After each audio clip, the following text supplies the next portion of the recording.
question. Is the Federal Reserve secretly causing a collapse so that they can reset the system? And now I find this to be a pretty interesting question because I think, like, why would they want to reset the system? It seems to be working out pretty well for the elite. And if they were going to reset the system, that would be a benefit for the working class. And now I totally understand why the individual would want to believe this, but I don't know anything inside of what it is that the Federal Reserve is doing that would actually lead us down a road to accomplish such a thing. Because understanding what it is that's taking place right now is the separation between the rich and the poor that is going to grow ever increasingly worse as we go into the future. And there's no real way of resetting the system to bring back these working manufacturing jobs that are going to be high paying enough to provide a decent way of life for the individual to then have a American dream with the wife and the kids and the house and all the wonderful stuff that everybody wants and seems to dream about by being an American here. So let's break it down. Let's understand what it is that's really happening here within the economy so that we can truly understand what it is that we need to do to position ourselves. Because the idea of the Federal Reserve causing a collapse on purpose, no, I don't believe that. Is the Federal Reserve going to cause a collapse to reset the system? Nah, I don't believe that either. Right? Is the Federal Reserve going to cause a collapse because of the sheer existence of what it is that they do, right? Absolutely. They go from collapse to collapse. Like that's what they do. They are attempting to then deal with the crisis situation that is at hand. Now, did they actually cause it? Well, their existence, the fact that they exist, will mean that we will have crisis after crisis after crisis, booms and bust cycles. Now, there was a time it used to happen within the business cycle, and it still does in a lot of ways, but now it happens within debt cycles. See, we have these booming and bust cycles that take place that have been taking place through hundreds of years, thousands of years, really. And to understand that these boom and bust cycles will forever be taking place going into the future, it really means that the Federal Reserve doesn't cause crisis. They don't cause a collapse. I mean, do their actions eventually lead to a collapse? Yeah, absolutely. But the collapse was going to happen inevitably because we go through cycles. So to blame it on the Federal Reserve is a little, well, I mean, it's true. You can blame it on the Fed. They do all kinds of stuff that causes it. But in the sense, they are ultimately managing every crisis that is happening. Because if it's not the one that the Fed caused, it would be a different one. And that's important to understand. Because there's nothing that the Federal Reserve can do, nor anybody else, to make it so that it's constantly stable forever. It doesn't work like that. And to cause a collapse to reset the system, and I'm thinking, what is it that you're going to reset? I mean, are you trying to reset the system so that the elite don't get more in their life?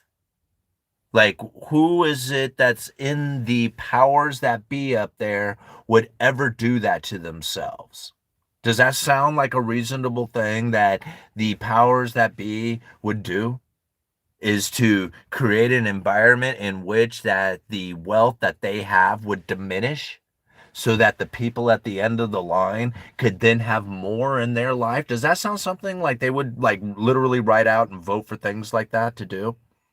Or do you think that there would be more in a self-preservation mode, believing that they should at least get their increase and you all should try real hard too and have the ability to then get yours as well? But as long as they get theirs, right? Because it's always about self-preservation. See, the real facts of the matter is that we have to suffer through what is called the Cantillon effect. And when you understand it and see it, it makes a lot more sense to the situation we now face. You don't blame the Federal Reserve for causing crisis. They're in a situation in which that what they do will inevitably cause a crisis and they're going to have to manage it. knowing that there is really no other way of going about it. And anybody who tries to make you believe that they have figured it out, that they can figure a way to make it all stable and awesome, are really not studying economic history. If that was the case, it would be simple enough and it would be taught to little kids. And then nobody would have to worry. And in fact, if you did teach it to little kids, that is the Cantillon effect, we probably wouldn't be experiencing a lot of what it is that we experience today. So to understand, like the collapse of the monetary system, or a collapse of the economy, the collapse of the financial system, the collapse of what it is that people are thinking is like governmental control and stuff like that, are all very different when it comes to the position that you have taken. And I think this is really important to understanding economics, is that if you understand how it is that this goes down, how it is that the Federal Reserve and their monetary policy is taking place, and how those forces are then now interacting with the economy, and how it is that you can position yourself accordingly for it. This is the most confusing thing in the entire world. But we break it down here on the Uneducated Economist in a way that the average working class individual can understand. See, when we think about the Federal Reserve, they're the issuers of the money. There was a time when gold was the money, right? It was pretty simple. A gold coin. I got a gold coin. You got what? We trade that. Perfect deal. Right? Over time, it's fairly stable. What is there to know? So simple, right? This is what the gold bugs will tell you. They'll try and wrap it up so quickly for you that you don't even have a chance to understand or explain it. But to understand that if you have a hard currency in the system, you will have stable prices, no doubt. Inflation, what inflation? But you're also going to have a situation that if you are an industrious person, you are going to be able to acquire a good fair amount of that money. And if it's a limited currency like gold, that's the hoarding of currency. And if you hoard currency and enough of people do it, then what it's going to do is it's going to slow down the economy because there's not enough money out there to do transactions. This is the business cycle. See, this is what would happen every few years, 5, 7, 8 years. There were cycles that would take place, and that you would find the accumulation of money and then the redistribution of that money. And this is something that Cantillon described many times. So that if you have this situation in which that you have a concentration of money, and then you have a redistribution of that money, that redistribution goes to the most industrious people out there. And then the concentration of wealth happens again in those most industrious people. And this is how the economy would function. And if you were really good at war, and if you were really good at borrowing money, and if you were really good at shipping, then you could keep this thing going for quite some time. And if you were really good at manufacturing goods, you had the most powerful economy. And if you were really good at all that stuff, there was unstoppable. And when you start bringing in that massive amount of gold like the United States was doing back in the late 40s, 50s, 60s, and then even going into the 70s, 80s, and probably somewhat of the early 90s, there was manufacturing that then sent out into the world the greatest stuff and sent in money. But prior to 71, there was a unique situation that the United States was doing, and that we had accumulated most of the gold of the world comparatively to everybody else. And when you concentrate the gold like that, the rest of the nations are saying, hey, we don't have any money to do any business, and you have the gold and we want it back. We have these dollars and we don't want them anymore. This unique situation that the United States had found themselves in was going to send us into a depression of all depressions. We chose not to do it. Right? There was collapse.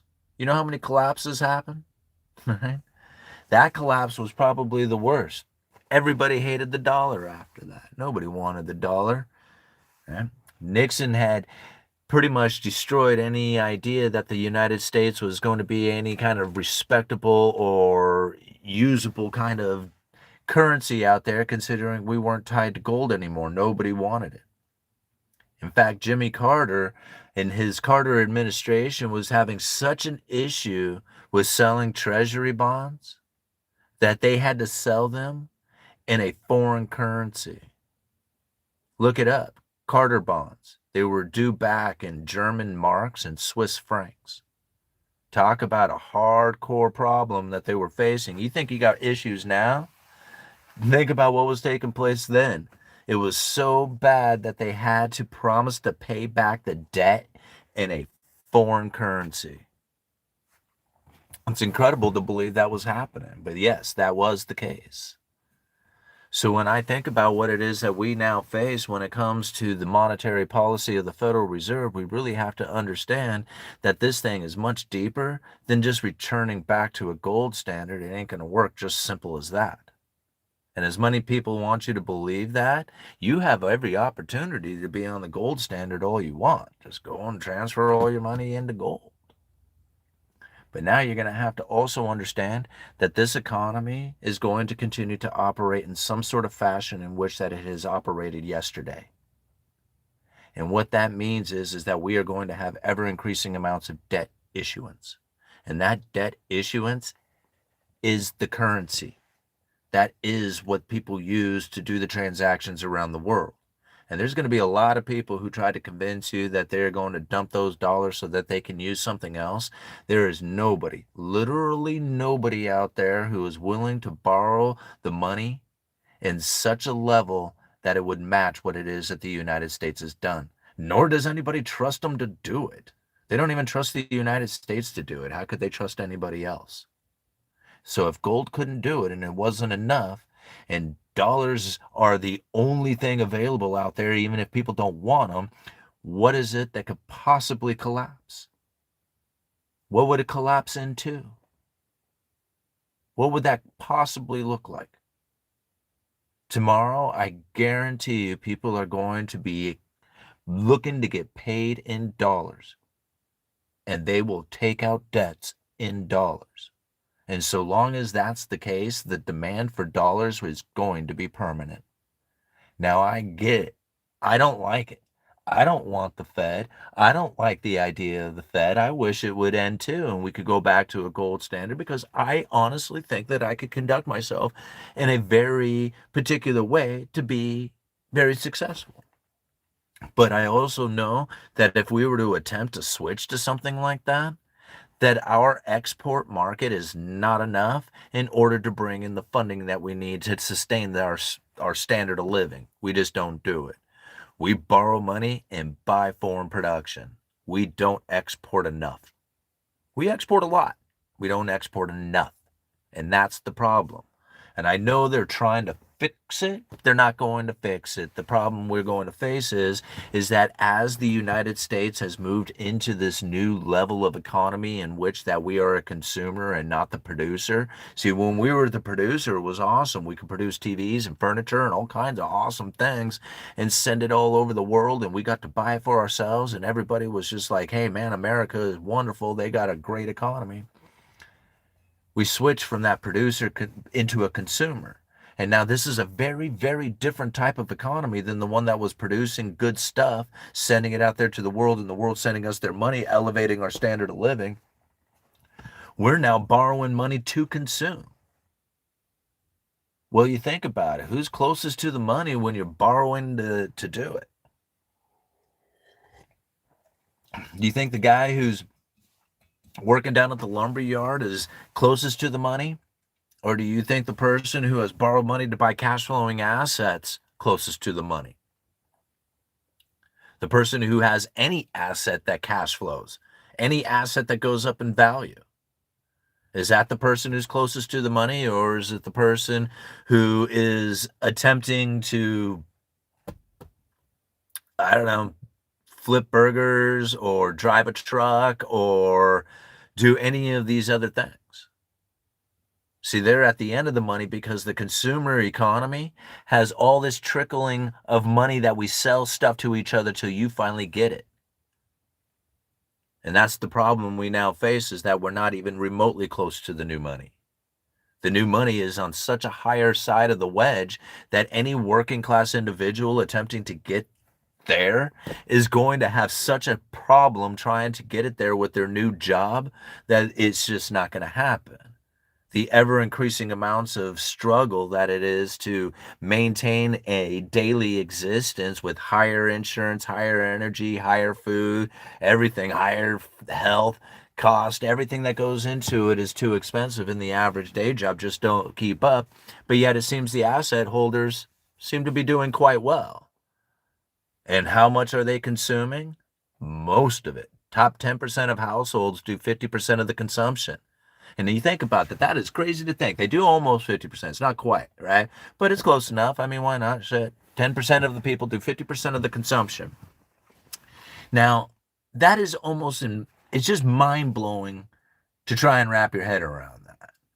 And then to think, what is it that the next 10% are doing? If the top 10% are doing 50% of the consumption, then the next 10% of people are probably doing an additional 50% of the remaining consumption out there, right? Like if the top 10% are doing 50% of the consumption, then the next 10% are probably just somewhere close, maybe not that much, maybe more, who knows, right? They're probably doing somewhere around 50% of the remaining consumption, which puts them somewhere around 70 to 75%, the top 20% of household incomes. That leaves only 20 to 25%, 30% of the remaining consumption for 80% of the people. That is like nothing, right? Because you don't really increase your consumption. You make your daily life, right? You don't have anything at the end of the month. And this is the point of the understanding, is that that is not going to end. It's going to get worse, and there's nothing that you can do to stop it. That's the point about it. No matter what they do, see, they can even, like, a lot of people will use this whole UBI, inject money just give it to the poor, right? And I like this idea. It's wonderful. I mean, hell, give it to me. I wish I had it too. Yeah. And if you tell people, like, hey, we gave it to these people, and then we asked them, was it helpful? And they said yes. See, UBI works, right? Like, how is that ever going to be a real test? UBI, Universal Basic Income. Universal means everybody gets it. If you draw a circle around a particular, and if you draw a circle around a group of people and you give it a particular, that is called segregation. Segregation basic income. That's what that means, right? And so you can't use that as any kind of real test. Real test is when you do it for everybody if you're going to call it universal. Now, the point being behind this is that how many people who have been given money still have the money and then use that money to elevate themselves into the other side of the wedge? Very few. Most of the time, what you're going to do is you're going to find people who will attempt to hold on to it as long as they can until they eventually nickel and dime it away. And if they don't have it, who does? The rich. So if you print up a bunch of money and you hand it over to the poor and say, hey, be very careful with this, they won't be. They'll try, and eventually they'll let it go, and it'll be in the hands of the rich. And the rich will be ever richer, and they'll be doing even more of the consumption. And now this is very important to understand, because ever increasing amounts of money will do this. There is no other path that it could go down. And so as I see it taking place, and people ask me all the time, what is it that we can do? I try to share the information as best I can. This is the situation at hand. This will not change. It's going to get worse. The wedge of inequality is going to get worse. If you do not start earlier, it's going to get ever increasingly harder to get it done. I don't know how else to put it to you. There's no way that you are going to be able to chill, be at your job, work at 9 to 5, and then expect it to work. Make it into any kind of real decent existence. It's going to be a struggle. And I don't like it. I don't want it to be that way. I want to share the information with you guys in such a way that you can understand the situation. You do realize that there are so many different ways of being able to buy something that pays a return. Like somebody got mad at me the other day. You're like, "Oh, you can't beat them, join them." That's what I hear out of you. And I'm like, okay, go leave, be left behind, man. You're my competition. I'm not worried about you, right? If you want to be, getting into the game so that you can understand that you have to have some sort of cash flowing asset so that you can be on the other side of the wedge, let's go, man. Let's make this happen. But to understand that when I was a kid, you couldn't go and just download Cash App, Robinhood, M1, or any of these other online brokerages and start buying into dividend paying stocks. That wasn't a thing. Today it is. Think about that for just a minute. How many people at a younger age are doing just that? They are stepping themselves into assets at the earliest age in the most convenient way possible. That is something that did not exist before.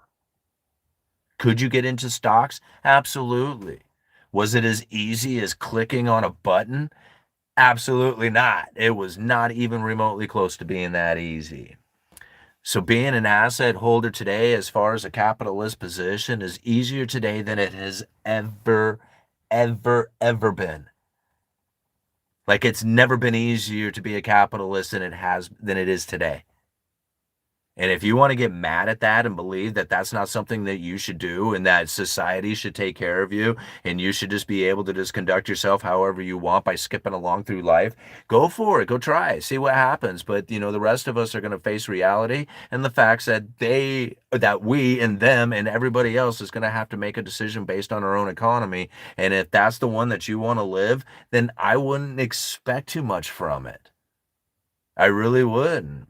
But if you want to pay attention to what it is that's happening out here so that you can position yourself accordingly for it, and then know that you have to be helpful and useful and productive in this world in order to be able to position yourself to get something out of it, then this is what we're up to. This is what we're trying to do here. You know? It's not a matter of just trying to be rich. It's a matter of being able to make it through this world. It's a matter like for me, I don't even care about rich things. Like I don't care. Nice cars and stuff, sure, they're cool. Like I don't mind.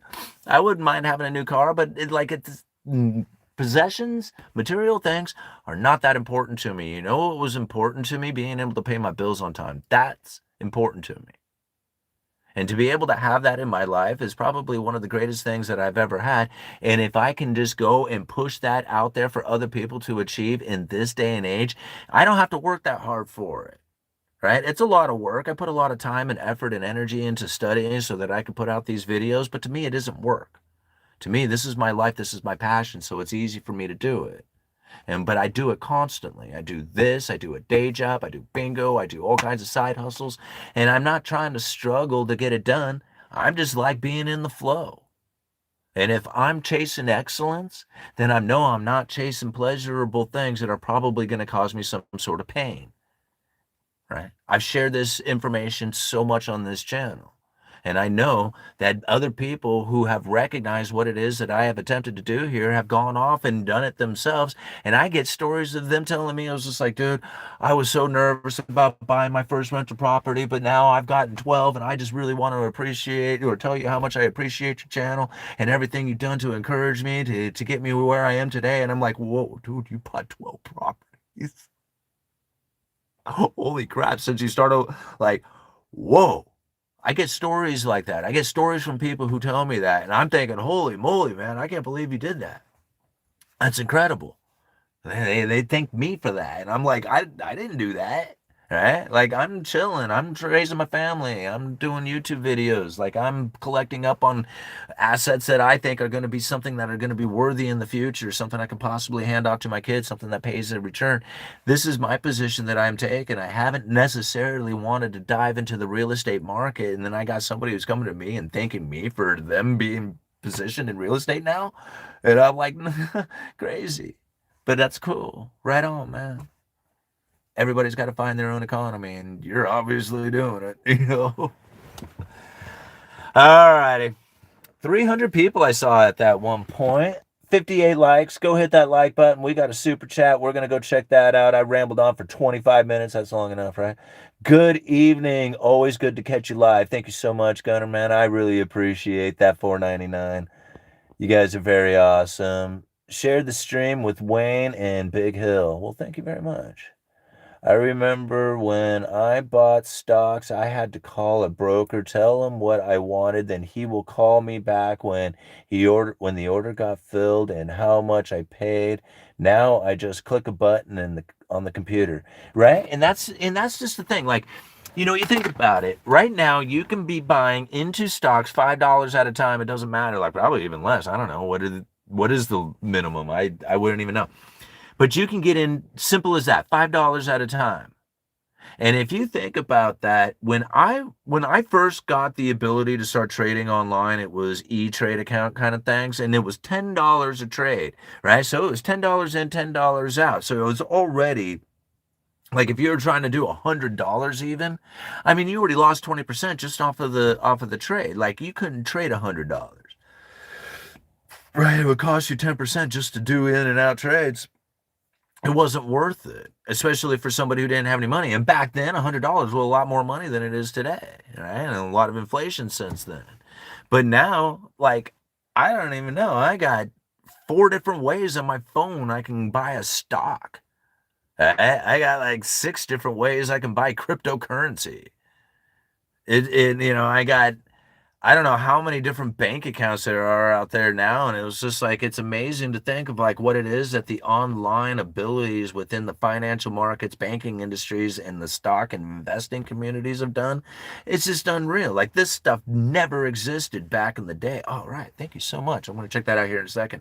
None of that stuff existed back in the day. Now you have the ability to do it. I think, man, Grandma sent you $5, right? She finally learned how to use Venmo. You send that Venmo essentially over to your Cash App account or over to your M1 account or whatever it is you're using. I'm not trying to promote these things. I'm just saying that they're out there.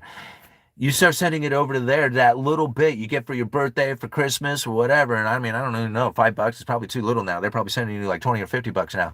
This is like a significant amount of money that you can put away regularly as a young kid throughout your life, and it will blow your mind on how much money you'll have if you are very consistent and somewhat disciplined on where you're going with it. If you're going for the next craze, then you can expect to lose some money. But if you are very disciplined and smart on where you're putting it, you put it into index funds or some sort of like stock ETF, total stock market ETF, and you're just regularly putting it in there without any thought about it, man, you could pretty much be a dumb shit your entire life as long as you're doing that, and you'll probably be okay. You know?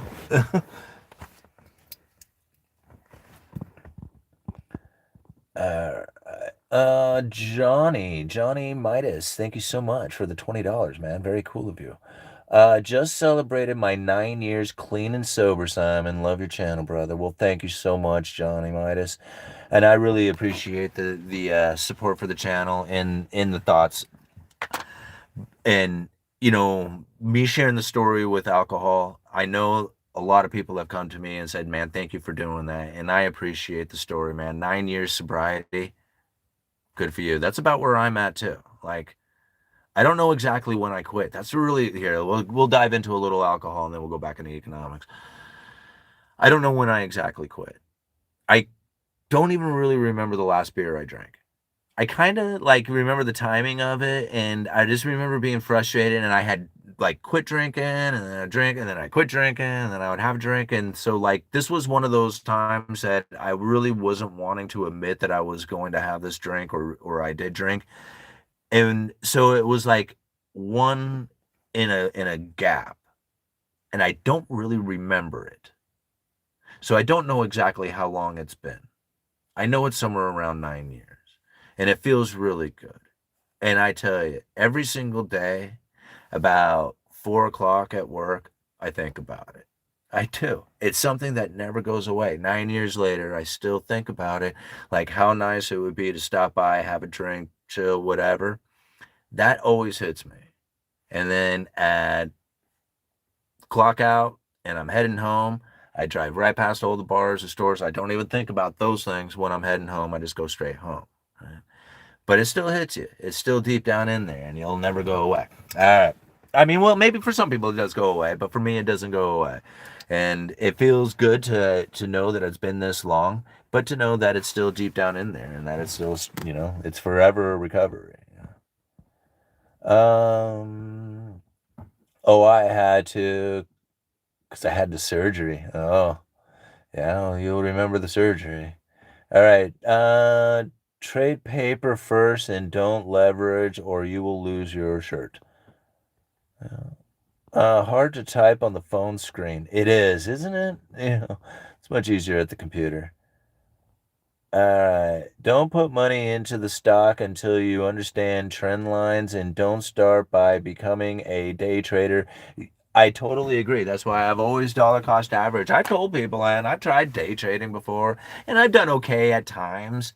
And there's like, I mean, even last summer, I made a stock pick, which everybody told me I was crazy for, but it worked out really well for me.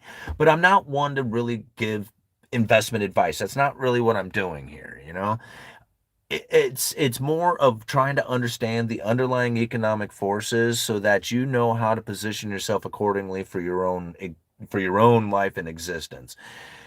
That's what I'm attempting to do. As people ask me for advice, I think to myself, that is the advice. That's what you need to do. If you can recognize the underlying economic forces, if you can see Triffin's dilemma, the bullwhip effect, if you can see Gresham's law, and then most importantly, internalizing the Cantillon effect.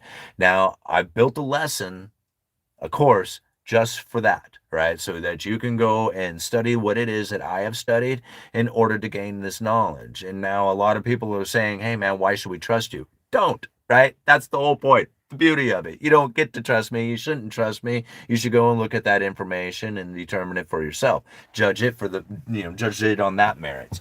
So when I think about some of the things that I've shared, I'm guiding the idea of what it is that I have found. That's it. And if I share that information with you and it comes out in a way that says, hey, I am like inventing this stuff, I'll have to tell you, I have pretty much proof of everything that I say. I mean, there's some documents, some Federal Reserve paper, some speech somewhere out there that I have used in order to create this understanding because I'm self-educated. I didn't really use somebody else's information to do this. I kept asking the question, what is it? What is this? What is that? And as I kept asking those questions, I kept diving deeper and deeper into monetary policy, the Federal Reserve. And as I started going through the speeches, I started realizing, man, there is a communication happening that isn't taking place out there anywhere else. Why? Right? Here it is. The Federal Reserve has these speeches that they are delivering to themselves and their other central banking buddies. And in these speeches, they are communicating in such a way that it's talking about monetary policy. And then when they go out on the mainstream media, it's not the same thing. And I'm like, huh, why doesn't anybody else talk about this? Right? So I developed the credible threat theory to explain exactly how this is going down. To know that elevated inflation and inflation expectation raises the neutral interest rate so that the Federal Reserve can have an elevated Fed funds rate. By having elevated Fed funds rate, they now have an ability to communicate about it. At the lower bound of zero, they have no communication about it. Now, that is very weird for a lot of people to hear, but that is the monetary policy of the Federal Reserve, communicating about interest rate adjustments. That's why they don't really need to move them. They just need to raise the inflation expectations. If you raise the inflation expectations, you will lower the real interest rates. The economy will become less restricted. That's what's going on. I mean, even Waller just recently, hold on here, guys. Give me a second. I'll bring it up. Even Waller just recently said something about being like a quarter point or a half a point above neutral. And I'm thinking, well, just give it just a tiny bit of inflation, brother, and it's going to be at neutral if you really want to be there. Let me see if I can bring it up here for you guys. See, this is the stuff. If you really wanted to know that information, you would have been following us at the UE University because this is the conversation that we were having yesterday about it. All right, come on. Wake up, computer. Let's do this. Focus. Let's do it. come on. You're just going to be a real pain in the ass right now, aren't you? Here, let's try this other one. But, the more you study this stuff, the more you see it, the more you don't fall for, like, a lot of the, I don't know, like, wouldn't necessarily call it propaganda information. I just think it's just really misguided and misunderstood. I don't really think people have a good, clear understanding of what it is that's taken place with monetary policy, but they do have a really good, clear understanding of how it is that the Federal Reserve used to conduct monetary policy. And that is, I think, really where the problem starts to disintegrate, right? Like, or at least the communication of it or the understanding starts to fall apart, is that people are like, but this guy knows so much and he doesn't say anything like you're saying, Yui. And I'm like, yeah, I know, but they're communicating in an old understanding of the Federal Reserve and how it is that they used to conduct themselves. Now they do it much differently. And to understand, like, you actually have to understand that way before you could really even understand the credible threat theory, because it's really a communication about the old style of the Federal Reserve. I'm sorry, guys. Oh, there we go. Hold on. That just fired up. Okay, let's try this again. Federal Reserve speeches. Oh, you're not going to work. Come on. Well, guys, I guess I failed. Yui is like not the most technical savvy, and I think my Wi-Fi is just running slow or something because I just can't seem to hook up on the internet. The phone I have running off of the cell service, but my tablet runs off of the house Wi-Fi and is probably just too far away. All right, I'm sorry, guys. I don't know what it said. So you can go and look for yourself. Waller's speech. It was just more of a statement. It wasn't even but like, I don't know, maybe 4 paragraphs or something like that. But inside of that, he ultimately said, hey, we're sitting around 25 to 50 basis points above neutral. That's why we need to cut somewhere around 25 to 50 basis points to be neutral in order to support the labor market. And I'm thinking, if you just give it a little bit more inflation, then you would be at neutral. You wouldn't have to cut nothing. Right? But they see inflation as, they don't use the word transitory anymore. What is the new word they use? They have a whole new word for it. Pass through or something. I can't remember. But that's only for the time being, right? Because they're going to say, oh, these tariffs are going to be passed through, but then they're going to end the tariffs. There's going to be a bunch of inflationary pressures that come from the ending of the tariffs and then the reinstating of tariffs. Or there's going to be criminal charges brought against Jerome Powell that will then push the investigation beyond May, keeping Powell in the chairman position, right? Which is then going to have people really like, what the hell is going on here about the independence of the Fed? And all these things are going to either have an inflationary or either have an increase or decrease to the asset prices depending on the communication style of how they deliver that message. And they know that the specific words and sentences will do it to either increase or decrease the financial restrictions on the economy. Like, those communications are very, very, very much the monetary policy. The interest rate adjustment, not so much. Like that's really not the part that's important anymore. Right? The communication about it, super important. Raising inflation expectation to raise the neutral interest rate to get it ever closer to the Fed funds rate, super important. Those things are important. Moving the monetary policy, no, not important at all. Right?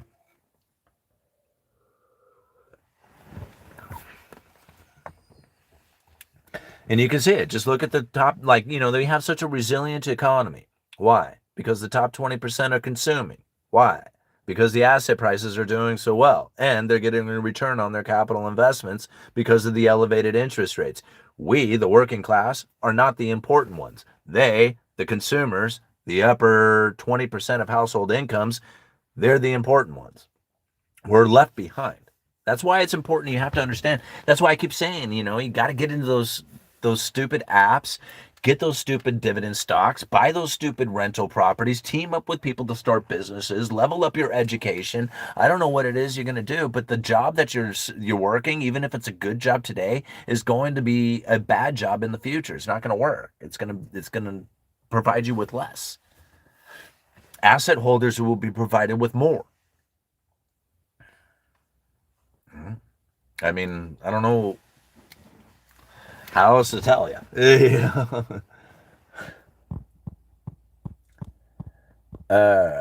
Let's see here. All nighter. Filing litigation against Powell still just a claim that needs to be verified in court. Very much bread and circus at this point. Need facts. Absolutely.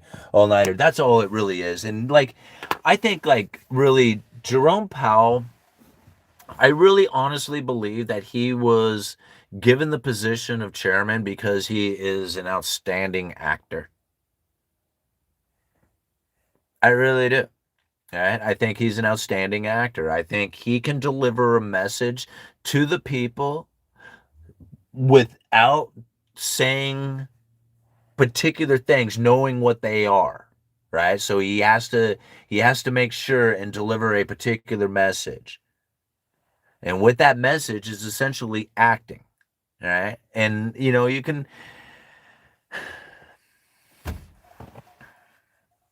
can really hear it in some of the things, like he's good at it.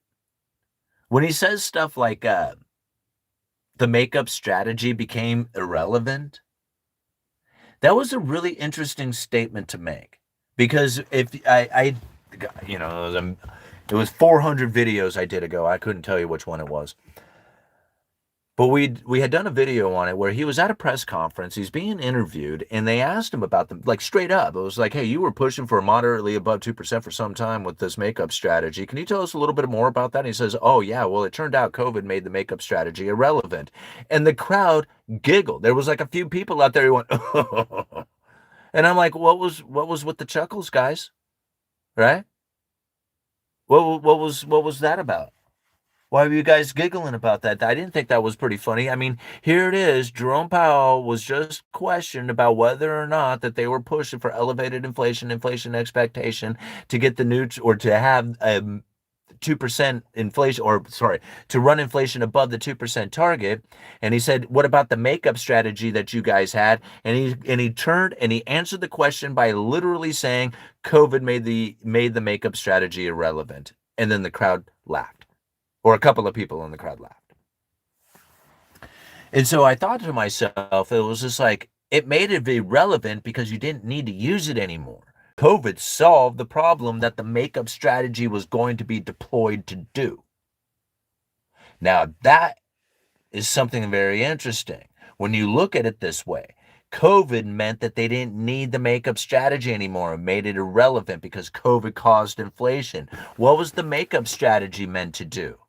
It was meant to cause inflation expectation. You know what's very interesting about the makeup strategy is they talk about using things like music videos and social media posts in order to get the elevated inflation expectations that they were looking for. That was part of the makeup strategy. So now you have to wonder, what was it that they were really looking for by deploying a makeup strategy that eventually became irrelevant by COVID? They were looking to get that neutral interest rate higher. They were trying to get off the lower bound to zero. That is the entire effort of the Federal Reserve, is to stay off of the lower bound to zero. When I hear these economists talk about going, and even, you hear Myron, the new Fed governor, or FOMC position, this guy has even said it like, it's much closer to zero. We need to be at zero or fairly close to zero, drop near it. And I'm thinking that is literally taking every bit of ammunition that the Federal Reserve and is just wiping it clean of it. It's like, it's basically taking any position that the Fed might have to deal with an economic downturn and removing it. Right? It's like taking its guns, its bullets away, because then it would not only not have the adjustment anymore, but then it wouldn't have a communication about it either. And then they would have no way of stimulating the economy in a downturn. At least now they can at least go to the lower bound of zero, and the dropping of interest rates from 3% to zero would at least have some sort of effect on the markets to believe that this is massive efforts by the Federal Reserve, even though they wouldn't get that far below the R star to actually stimulate the economy. There is no stimulation from an interest rate adjustment. It just doesn't work anymore. I don't know how many people realize that, like none, because every single economist I ever hear of always seems to want to talk about interest rate adjustments and what can it do to cause all this wonderfulness to the economy. And I'm thinking those people are completely delusional. It's fabricated information. They're pure imagination that's not real.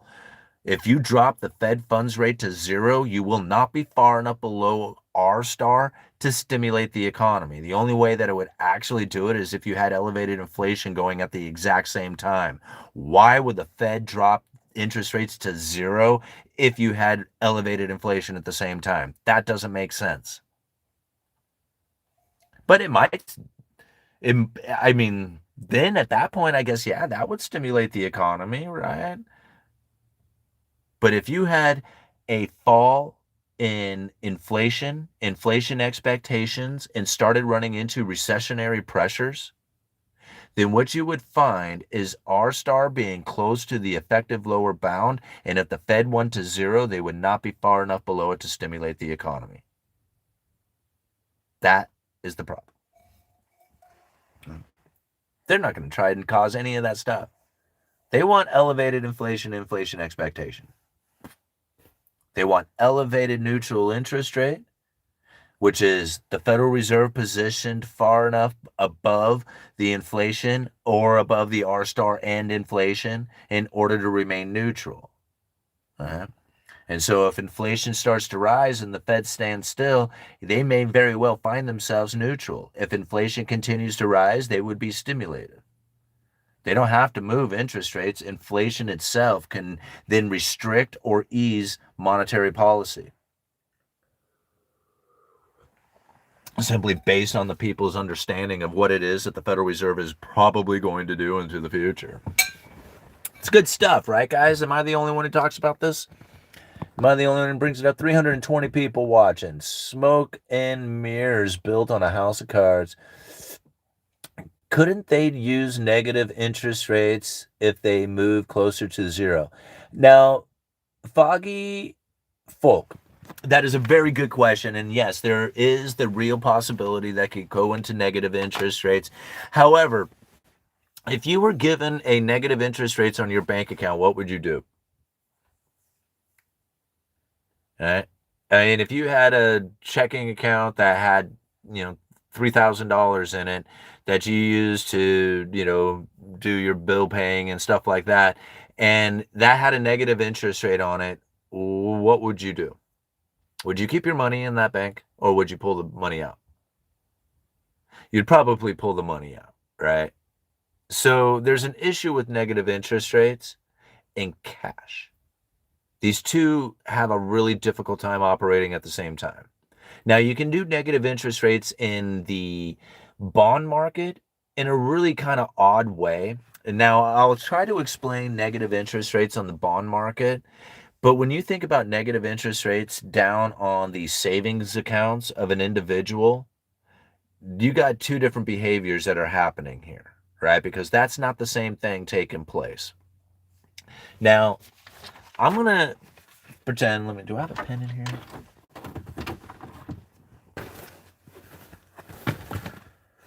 I got water. I got empty water. I gotta get rid of those. All right. I don't have a pen in here. Okay. We're just gonna pretend. This is a bond. Dun, dun, dun. All right. So typical bonds back in the day used to be a paper contract. Okay. And so what that bond really consisted of was something that was a face value. $100. This bond was worth $100. Now, generally, it came with a date, meaning at this particular day, this bond will come due and will be worth $100. Nothing about that changes, right? Not the date, not the face value of it. None of that changes whatsoever. But then comes an interest rate that this bond pays. It's not just it just comes due here in 10 years and you get your face value of $100, but then there's also an interest that this bond will pay over time. And now, if we assume it's a 10% interest, then generally what you are going to have is 10 coupon payments. Okay. And that's exactly what they refer to them as, a coupon payment. Once a year, you could tear off one of the coupons off the bond, go and cash it in for the interest payment, right? That was the coupon payment. Remember the term coupon clippers? Right? I always thought that that was like old people clipping coupons to go to the grocery store. It's not. They're clipping the coupons off the bonds to go get their retirement payment, right? The coupon clippers out there.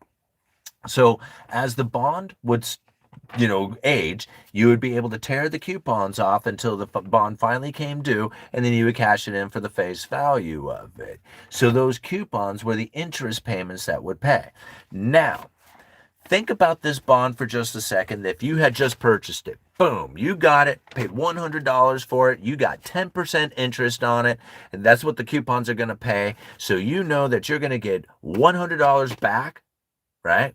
Not only like because you paid $100 for it, but you're going to get that back because the face value of it is $100. And you're also, if you hold on to it to maturity, you're going to get another $100 because you're going to get 10% interest payments throughout the course of the bond.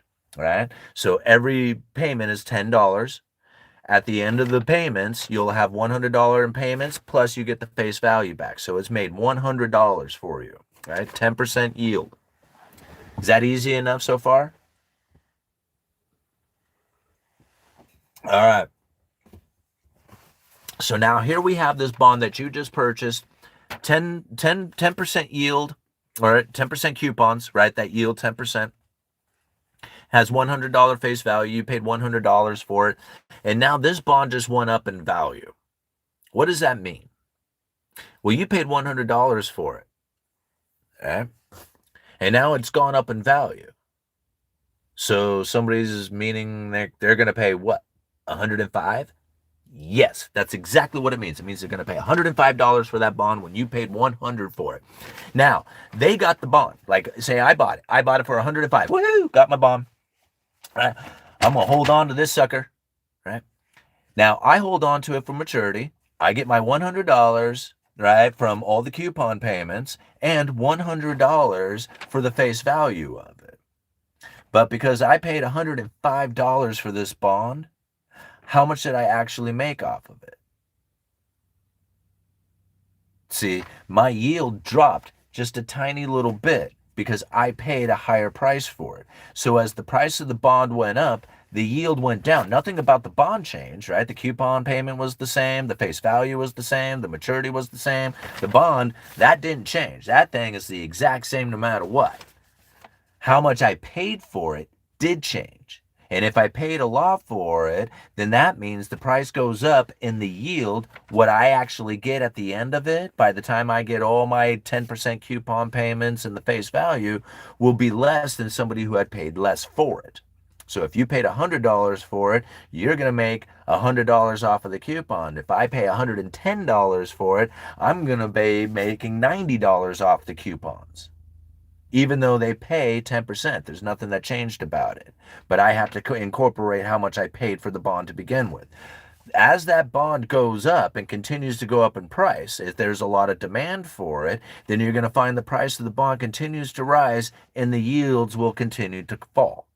If the price goes up high enough, the yield can go to zero and eventually go negative. Meaning that if you bought this bond and held on to it till maturity, you will have lost purchasing power. It will cost you more to own the bond than it will pay you back. Negative yielding bonds. Now, the bond didn't change, right? It's still face value 10%, but the price of it did. How much somebody's willing to pay for it. And that can drive the bond into negative yields. So now if you're holding on to a bond, your savings account, it's a negative yielding savings account. Even though it says $100 with 10% coupons, the price you paid for it is now meaning that it's going to yield you a negative. That can happen all the way down to a bank account, your bank account, with your cash in it. That very same thing that's happening with that treasury bond. And so now if that's going to be the case, what are you going to do? You're going to pull your money out in cash, right? Like you're going to be like, in your way. And I'm going to hold on to that cash because I'm not going to have it in an account that has a negative yield to it. That doesn't make any sense. So now the powers that be understand this, and that if they were to push it into a negative territory as far as like a stimulative program coming from the Federal Reserve, there was talks that back in the great financial crisis, if they were to use negative interest rates, that they would have to take it somewhere into negative 6.5% in order to have the stimulating effect that they would look for in order to pull us away from the brink of an economic failure. The quantitative easing program, the massive money printing, you got to understand the money printing that took place during the quantitative easing was far more on a percentage basis than took place during COVID. Like the great financial crisis was like way big, right? That was a lot of money on the money printing on a percentage basis. It took the Fed's balance sheet of 850 billion to over 4.5 trillion. It was like a quadrupling of the balance sheet. What we went through was a doubling. It was a lot of money that we printed, right? I mean, that was a lot. It was a lot more on like a dollar number basis, but on a percentage basis, it just doubled.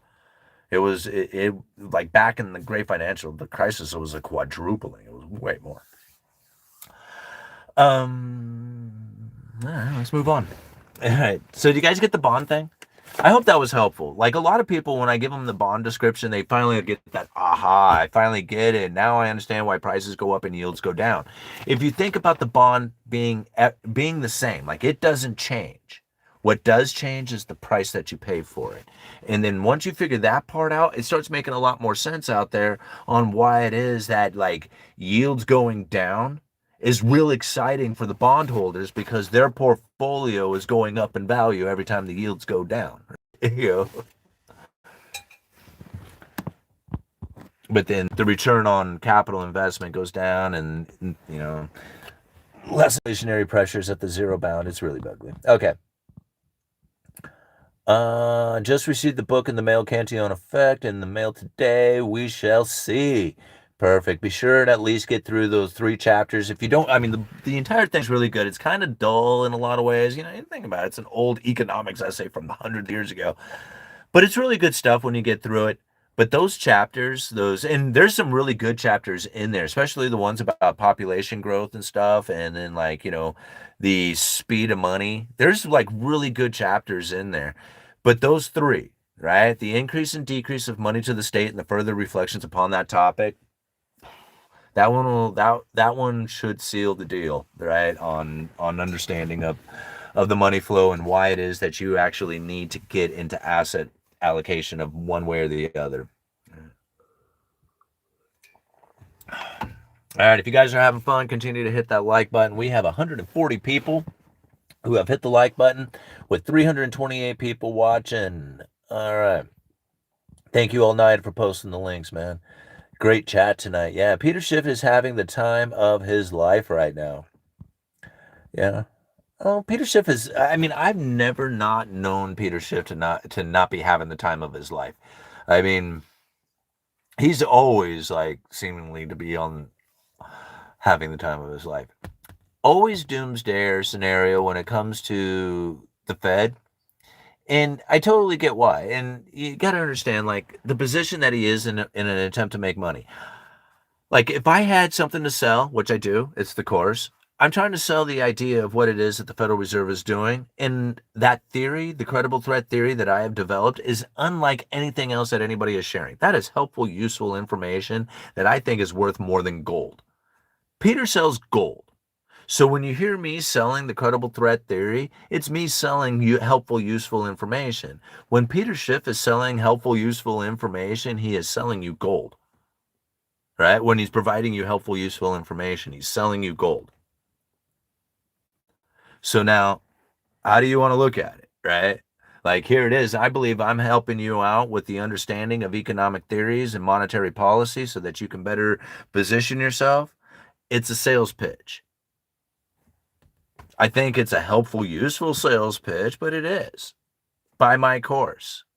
There's more helpful, useful information inside of it. To me, I'm doing nothing but providing helpful, useful information. Now, don't get me wrong. Gold is a great thing to have, but whether you buy it from Peter or you buy it from, Monarch Precious Metals, or you buy it from APMEX, or you buy it from wherever you want, it doesn't change the fact that it's still gold. But if you want to go and get useful, helpful information from somebody else, you're going to miss out on the credible threat theory. That's a huge difference. Right?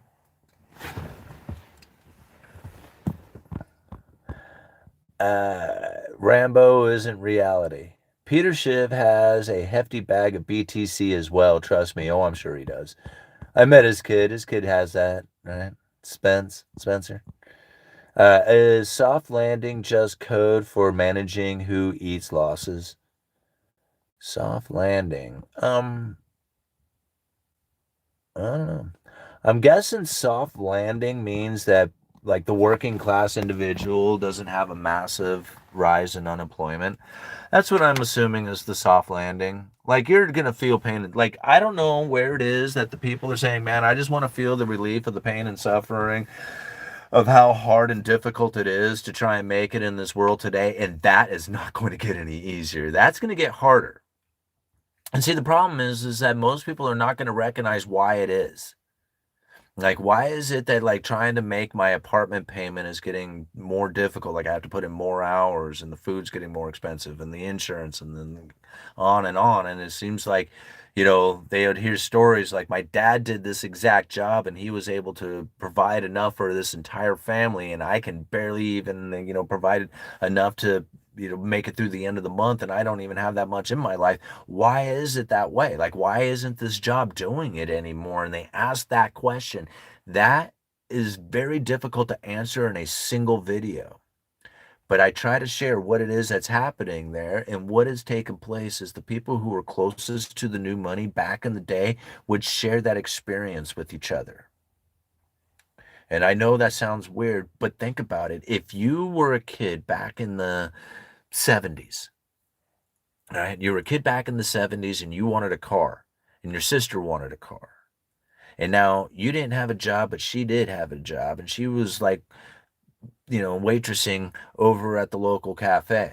And you and your buddies went down to the wrecking yard and you were able to get a car. And you brought that car home and you twisted wrenches on it until you got that thing working again.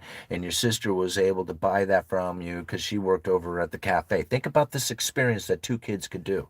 They could both be working and owning vehicles, using a regular job as kids to own vehicles because the kids could get the vehicles and then share that experience with each other. You see that? That's the difference. That's the difference that we don't have today. You're not going to go down to the wrecking yard and get a vehicle. Like maybe, I don't know, you look at my yard. Anyway, but most people don't have vehicles like this, right? Most people end up having to buy an expensive vehicle, and they're not ones that they can work on. They're ones that they have to have worked on if they can even have them worked on, right? So this is not the same situation that they face. You can think about this in cars. You can think about this in houses, right? Houses were the same way. How many people talked about their uncle and their dad building a house over the course of the summer? Like this was a very common story. People used to stop by the lumberyard on the way home, pick up a few 2x4s and piece together a house. That was very common. Yes, they were little sheds. Who cares? They were structures. You could sleep in it. Perfect. Now, if you think about how many houses could exist back then and how many times a house could be built for people who were essentially in the same stature, same level, right? Same status in life. These were experiences that they could share with each other. The kids could have cars, the people could have houses, they could all build them and share them with each other. And this was a very productive society in that fashion. Today, it's not the same. You want to build a house, you better have some money. So houses are a luxurious experience. Back in the day, a 2x4 was a working class product. Today, it's a very luxurious product. Why? Because think about the product that it's building, a luxurious product. It's not, people say it shouldn't be that way. You're right, it shouldn't. But that's the way it is, and we have to deal with the fact that that's not going to change. Right? You're not going to be able to get that kid, that 16-year-old kid and his buddies to, like maybe some places you can, but they're most likely not going to be going down to the local wrecking yard and picking up wreckers to twist wrenches on for their sister who is going to buy that car because she works down at the cafe. That story doesn't necessarily get told anymore. Maybe some places it can, but it's not generally the case. That's the old way. So now we know that that isn't going to happen. Your chances of getting a vehicle are going to be very difficult because you're competing against everybody who can afford to buy one. And that's hard because you're not going to have people who are going down to the wrecker to go and get a vehicle that they can put back on the road. That adds supply. That supply disappears now. That one isn't available to us anymore. You see how this works? This is the unfortunate consequences of ever increasing amounts of luxurious experiences. The more you move into luxuries, the more this occurs. All right. Allow Chinese imports plenty of supply, cheap, and more separation between the rich and the poor. Cheap Chinese stuff come pouring on in. That's how it's going to go. JDKS 1761, that's exactly how it's going to go, and it's going to cause ever increasing amounts of separation between the rich and the poor, right? That's what does it. It's more imports and it's more imports coming in and more domestic manufacturers leaving. And that's the problem now of the Cantillon effect from ever increasing amounts of new money and the move into luxurious experiences. That's the results. Excuse me. All right, 1 hour into this live stream. You all having fun? If you're having fun, go hit the like button. We got 316 people watching with 160 likes. I feel more like those cheap goods are going to one day disappear. Well, yeah. When the new money turns off, then the cheap products stop coming in, and we all fall into pain and misery because we're all dependent on it. We don't build enough for ourselves here. Okay? Like, we build a lot of awesome things. Like, don't get me wrong, the United States is a huge manufacturer of all kinds of stuff. The problem we face is that we import a hell of a lot more than we export. And by importing stuff, we export money. And that's the problem. All right. We are not going to have a good, strong manufacturing base with good manufacturing jobs if we are ever increasingly exporting money and importing stuff, because that importing of stuff is the separation. All right. The buying of luxury is the separation.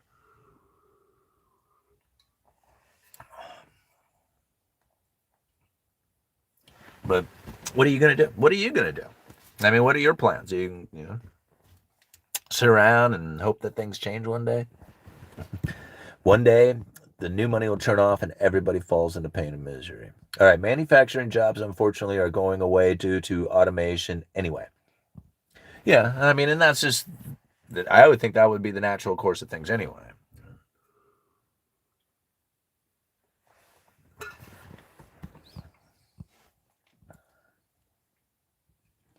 We used to build awesome movies, not so much anymore. Yeah. I went and saw Harry Met Sally last night at the Columbian Theater here in Astoria. We had this really old theater. It's called the Columbian Theater, and they show old movies in there, like all the old stuff. And it was cool. Like, I've seen The Goonies in there. I went and watched The Big Lebowski in there. I don't know, a bunch of movies. But what was really funny about it, and it's been a while since I've seen that movie too. It was really good. But what was really funny about it is they had the old previews too, right? So here's all these old previews from, what was that, 80s, somewhere in the 80s. And one of the previews was Kickboxer. Remember this old, like, Jean-Claude movie? And so Kickboxer is this really corny, revenge kind of movie, a bunch of fighting, and it's like really popular amongst like the teenage boys at the time. And it was so funny because that preview plays, and at the end of it, a bunch of the dudes in the audience cheered. It was so funny. I laughed so hard over it. I was like, man, damn right we did. They all loved it. But anyway, man, I'm storing my words. I guess I'm getting kind of tired. It's cold out here too. 273 shit. I lost everybody. All right. Meg Ryan and Billy Crystal. Yeah, it was really good. All right. If you could choose your own sponsor for your own vids, what company brand would it be? Um, Man, I don't know. What I mean, I don't know what. Like, I would love to do something that is like really off the topic, so that way it's not like that way it's not really like sellout kind of things. I did a few sponsors where I was promoting some like gold companies and whatever, and it paid a ridiculous amount of money, and but it was horrible feeling. I didn't like it at all. If I could get sponsors for something that had nothing to do with economics whatsoever, then that would probably be much more suiting because then it would feel better. I wouldn't feel like it was influencing the videos or something like that. And I don't know what that would be. Fish wife. So, I do 10 fish reviews, like the 10 fish review guys. Let's decut the 10, shall we? Do you guys watch that guy? He's funny as hell. I love him. Makes me want to go out and get sardines. All right. Uh, I'll to I will to raise sponsorships. A Tilray sponsorship. What's that? Tilray sponsorship. We do have some good films, but it seems harder to find these days. Primer, the best time travel movie. Oh, is that what it says? Ever was already made in 2004. I don't know. The best sci-fi movie ever made was Evil Alien Conquerors. Yeah. You guys ever seen that movie? So good. Evil Alien Conquerors. God, it was terrible. It was so good. All right. Major overlook is that banking system gives loans out for cars and homes to people that should not qualify, but because the banks are backstopped by the Fed, taxpayer bailouts, there's no risk. Tilray is weed. Oh, yeah. I mean, I thought about it. I had a guy ask me, and it was just like, "Hey, man, you ever thought about letting one of the?" I had one of the dispensaries downtown talk about sponsoring the channel at one point, and I'm like, yeah, like local business, talk about the business kind of thing, and then promote the business at the same time, kind of, because I wanted to basically get information about the cannabis industry in order to talk about that and like make it economic related, and that way the like advertisement part of it would just be kind of fitting for the video itself. We talked about it, but we never brought it to any kind of fruition. So,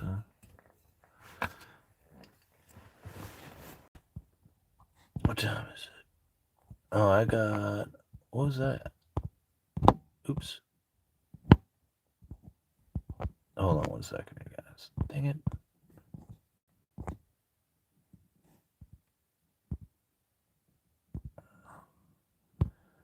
I have to check that out later. Okay. Oops. Budweiser shot themselves in the foot. Oh. Let's see here. I would pick Budweiser to be my sponsor. Yeah, I'm not really into like I don't know, I guess. What I really wanted was something that I thought would be like kind of odd, but I thought it would have been a really good one was the self defense. The pepper ball guns that you can because those things like basically you can carry those things concealed or whatever. And I thought, man, that would be a good one to have. Like, of course, I don't know why you would need one for the mean streets of Astoria, but, as far as less than lethal and then carry in all 50 states. And for me, like, I would like to have it just for simply going out into the woods when I go mushroom picking, is to have at least have something out there that could be some sort of defense that, you know, really it's firearms that you should have out there. But anyway, but having at least something out there for non-lethal. Yeah, and I thought that would be a cool sponsor, but those guys weren't interested. Please watch the live, Simon. I need your economic opinion on it. Oh, they live. Sorry,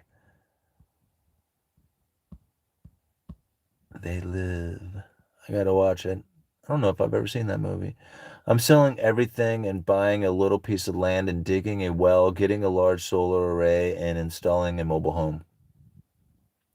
Is there a chance USA can go into recession before Canada? Well, okay, let's think about what is a recession, right? A recession is when you have like a negative GDP growth or two quarters or whatever. Okay, let's think about what the recession used to be. When you had a slowdown in economic activity, you had a slowdown in the consumer, and that consumer was essentially the working class individual. So if you had a slowdown in the economy, the Federal Reserve would lower interest rates. And by lowering interest rates, you would get a lot of people to go out there and borrow money to buy houses and cars and go on vacation. And then this economic activity would stimulate the economy and pull us out of recession. Now, that's the simple way that people describe it. But it goes much deeper than that because when the Federal Reserve would lower interest rates, what they were doing is they were getting people to borrow money, but they were also getting corporations, excuse me, excuse me, they were also getting corporations to borrow money and then going and investing that money back into the corporation, back into their business, building equipment, hiring people. And that hiring people was very important because the more people you hire, the more people working, earning money, more consumption, supply demand imbalances, inflationary pressures, right? So when the Federal Reserve would lower interest rates, yes, they were trying to get people to borrow money to go out there and consume. But what they were really doing is they were trying to get the corporations to borrow that money to go and hire people because hiring people got the consumption to take place. Now, the working class individual is not the consumer anymore. So if you start to lose your job and unemployment rises, the automatic trigger is thought is a recessionary pressure is building off of this. However, the consumer is not the working class individual. So as we think, recession, that's not what's happening because the recession would have to happen at the top 20%. They're the ones who would have to slow down their consumption. And they're kicking ass. They're doing quite well. They're screaming like happy days. They're over there going, man, how can anybody ever complain about how awesome it is, right? So they're consuming like mad. But us, the working class individual, we're like, what the hell, man? What's going on? We're not part of this game. We don't feel like we're having any kind of benefit out of this. What the hell is this? And the people then wonder, where's the recession? When is it going to come? How is it, when is the bailout going to essentially happen? And they're all wondering when that's going to take place, not realizing that they are not the important part anymore. You're not it. Like you used to be it. You used to be like, man, I'm important. Now I'm not. And that's difficult to deal with because then they say, how come I'm not important anymore? It's just like because you're not the consumer. The consumer has moved to the top 20%. They're way up there. If you want to be important, you got to go up there. You got to be a property owner, capitalist, asset holder, business holder. I don't know, something like that. I don't like it. I don't like the idea behind it, but that's what it is. And so if you want to survive in this world, it's not a matter of getting a good degree so that you can have a good career because having a good career, that's going to help. It might help you get, started, but it's not going to be the position that you need to hold throughout the rest of your life because that's not going to really do it for you. That's going to leave you on the bottom side of the wedge. I mean, if you're really, really, really good with that degree, there's chances. There's chances. I shouldn't say there's no chance. There's chances. But if you really understand what it is that's taking place out there, then you have to think from the very get go, I have to be moving into asset allocation, rental properties, dividend paying stocks, businesses, leveling up my education, cutting back on expenses, and doing that forever. Right? And by doing that, you sit up there at the top 20%, you're wondering what it is that other people are complaining about. Because there's two economies operating. It's not a K-shaped economy. It's literally two different economies. There used to be one. The working class individual was the backbone. They were right in the middle. They were very important. Everything revolved around them. Right? All the schools, all the stores, all the jobs, all the banks, all the stuff, it all revolved around the middle class. They were the backbone of the economy. When they went to work, they earned money, they spent money, they produced the consumption that the economy would look for expansion. It all happened within the working class individual. Those guys don't matter anymore. They don't even really exist. They're down, headed into the abyss, while the asset holders are on their way up to the moon until the new money turns off. And that's when it all collapses. There's nothing that's going to change it until that happens. And there's very little doubt in my mind they will continue with the new money. It's just how they do it. They're just going to continue with it. Digital currencies, negative interest rates, and a cashless society, whatever it takes. But they're not going to allow it to end. They're not going to let this system collapse into a new system. They might have let it evolve. They might have plans for change, but they are not going to let it collapse and think that, oh man, everybody's going to be on the same footing again. Like that whole debt jubilee thing, I thought was a big joke. Like that to me was like, oh God, man, talk about feeding some hopeful false information. All right. Did I get another super chat? Let's go check that out. Please watch Oh They Live. Yeah, I already got that. Thank you very much for that. I really appreciate it too. You guys are awesome with the super chats. Justin, very much appreciated. We got 317 people watching with 186 likes. I'll give you guys another 10 minutes to get it up over 200. If you can get it over 200 likes in the next 10 minutes, we'll stick it around for a while. Otherwise, we'll bail out at an hour and a half. Back then the glory went to the working man. Now the prez wants all the glory, saving wars and making America great again, blah, blah, blah. Well, see, Stacks rap. Here's the thing. I understand the frustration. I can hear it within the comment. And I totally get it. Like, I mean, I don't get me wrong, man. I was somebody who was not very much on the style of thought about the administration and the powers that be out there and everything. Like the whole New World Order concept, that was very much my style of belief system. But here's the thing, I've moved beyond that in the idea that there's economic forces that are now playing out that they are the symptoms of. When they communicate and do the things that they do, they're not causing anything. They are the ones who are the result of the underlying economic forces playing out. And although it very much seems like it's their fault if they had done something different or whatever, and that's like, a lot of ways can probably make a different environment to be in. But you're going to have to understand that the separation that has taken place was not them doing it. This is ever increasing amounts of money that is poured in. We, the people, can stop it at any moment. You know this, right? Like at any given moment, we can end this right now. We voluntarily continue to do this every day. Every day we go out there, we accept the dollars.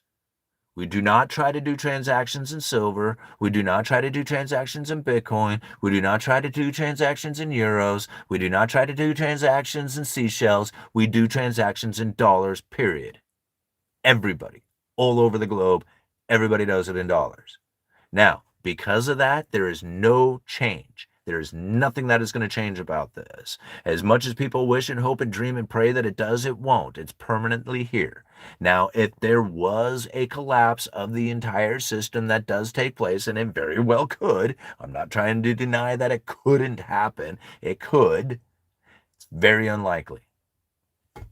This is it. This is what we get. This is as good as it gets. All right. And if you're hoping that it's going to get better, it won't. Now, there is opportunities that you can take right now if you understand what it is that's happening. But to be like, it's their fault, they're causing this, if they hadn't done, you're going to fall behind. You're going to end up wondering what it is that you should have done years ago in order to achieve some of the levels of things that you wanted in your life, but you were too busy blaming somebody else. All right? Instead of thinking, man, they're really starting to go for it now. You can really see the deterioration that's taken place that now is evident within their behavior. Look at it. They're really going for it now. You got to be able to do that. If you can't, it's going to be difficult. It's going to be hard. And like, I don't look at anything to blame. Like, people were like, oh man, it was Biden's fault and all that. And I'm like, I don't know. It could be Biden's fault. I'm not sure exactly what it is that he even did. Like, I mean, did he even say anything? Did he do like I never heard a single word come out of that dude's mouth. And the moment that he wasn't going to be president anymore, he disappeared. He was like gone from the mainstream media. I'm like, where did he go? Like, who's in charge of any of that? Who's in charge of him babbling on? And then where did he go? Like, he is still our president and he is nowhere to be found. And I'm thinking, does anybody else find that even remotely close to being strange? Right? And they were like, "Oh, it's his fault." And I'm like, "How? I don't think so. I mean, I don't know what it is that he could have possibly have been doing that it could have done anything that would have changed anything about the circumstances we now face. It would have looked a lot different. Don't give me that part. Right? I'll give you that. It would have looked a lot different. But as far as the inequality, the separation between the rich and the poor, the problems that we face with the Federal Reserve and the neutral interest rate and all that other stuff, that would look no different. That would not be any different today. The stories you tell, the feelings you have about it, the emotional connections you got to the things that are going on out there, all that stuff, yeah, right? That might look a lot different, but the events that we are experiencing today were very much in line. And I mean, I think anybody who studied history could have probably predicted this a long time ago. Right down to all the crazy agents you see running around out there. That's just all part of the economic story being told. People just want to think that it's like some kind of like I can tell this story and it's going to be awesome for everybody. And I'm thinking you do realize this story is full of death and destruction and hate and famine and poisons and all kinds of grossness. I mean, I don't want to talk about that part. I just want to talk about the part that I need to deal with, not the part that exists out there because of the issues that are going to be faced by the people who are then suffering through the inequality that eventually will be faced with the collapse. Like if you don't think that's a possibility, well, yeah, then you don't need to buy silver. You don't need to buy Bitcoin. You don't need to invest. You don't need to do any of that stuff. You're going to be hopeful and wishful that the government's going to be there to take care of you. And you know what? You might be right. I mean, you very well could be. I mean, I mean, just as much as the guy who thinks that the dollar is going to fail, they could very well be right too. So it's up to you how you want to position yourself for it. I'm not really hopeful about the government taking care of anybody in the future. Like, I don't think that they have your best intention. Like, that's not. I don't even know why people would even consider that. It's like, I mean, there was a time when the working class was the backbone of the economy. You were very important, so they did talk to you like that. Hey, we're going to take care of you, and we're going to do all these wonderful things for you, and all this stuff because you're very important to us. You working class individual were very important. But then when you weren't important anymore, they're like, who cares what happens to you? You know? They really don't. They don't. They don't care. And that's what's sad about it is that people really think that they do and that they should. And that's the hard part is that they think that they should care about them. And I'm thinking, why should they even care about you? Because it's the government? Because it's supposed to be other people, by the people, for the people? Like that stuff went out the window a long time ago, yeah? You got a government that doesn't even attempt to operate within the confines of the Constitution. Like, why are you attempting to operate like they're on your side or something? I don't know.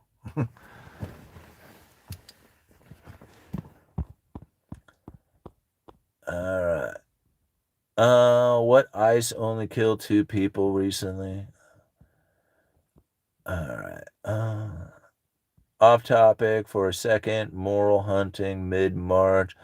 All I can tell in North Arkansas, you know how secret everyone is about their spots. Anyway, awesome video tonight. Yeah, well, thank you very much. Yeah, God, you know how much? Okay, so like hunting and fishing in Oregon is absolutely ridiculous. Like the cost of, okay, here's the thing. I wanted to go get a shell license. So like if you want to go and dig clams or go for, Dungeness crab or something like that, you have to get a shellfish license, which is a separate license from all the rest of it. It's not a big deal. It's fairly cheap. But here's the thing. If you go and you get a shellfish license, now you are required to piece together all the rest of the licenses and hunting permits and everything else that you need, all the tags and stuff. And each one of those things has to be purchased separately. Or, right?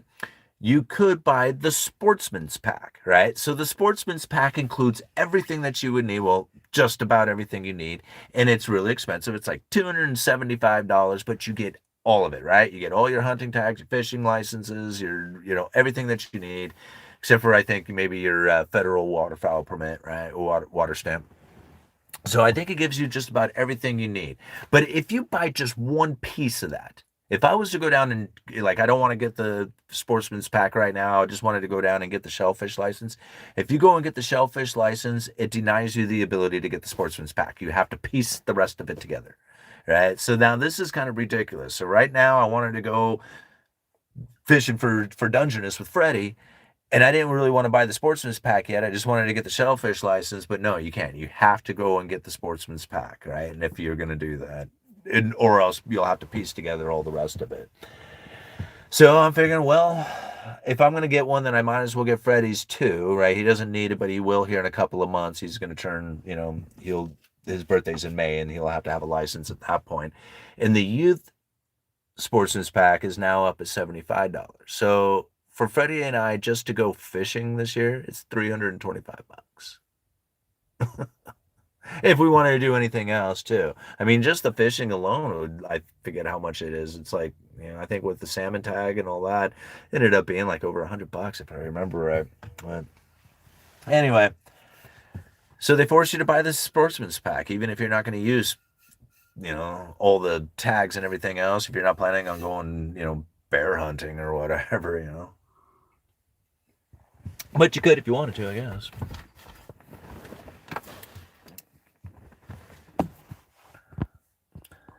All right.